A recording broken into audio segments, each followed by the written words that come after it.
Whether you're in Chicago, Buffalo, or Phoenix, 30 degrees is still cold, and those kind of freezing temperatures can cause a lot of problems, which is why it is so important that you take care of your plants, your pets, your pipes, and your people. They may be used to the snow and freezing cold up north, but this kind of chilly weather across the valley just doesn't seem right. How cold was it this morning?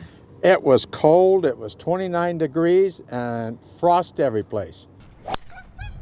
Bob Hutzel had to wait a few hours before hitting golf balls this morning. It was just too cold. The folks in Chicago are making fun of us, you know. I'm sure they are. It's all right, guys.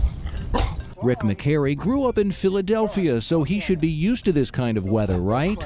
Not exactly. The Phoenix homeowner spent the day yesterday covering his plants and keeping his 2 dogs inside overnight. They're inside. Oh, yeah, they're inside. Yeah, I take them out for evening walks, and once the sun's going down, it's cold, they're inside. If they have to go out, they let me go out, they go back in, and that's it. But they're inside all night long, sleeping. They got their own beds and everything, so it's keep them warm for sure. With temperatures expected to dip near or below freezing again tonight, many neighbors are keeping their plants covered. But what about citrus trees? We're going to see the most damage on the new growth. Matthew Whitfield with Whitfield Nurseries tells us that smaller citrus trees are more susceptible to the cold, but there are things you can do to protect them. If they're a smaller, younger tree, you can easily get something over the top, be it a bed sheet, whatever you've got handy, nothing fancy.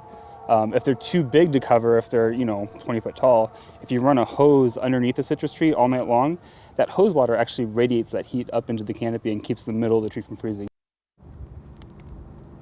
Now, the last really big freeze we had was back in 2013, and I remember it well. I have 2 big ficus trees in front of my house, and they both were devastated by the cold weather. It took more than a year before they grew back. Everyone is hoping this cold snap won't be as bad. Reporting live in Phoenix, Jason Berry for Arizona's Family.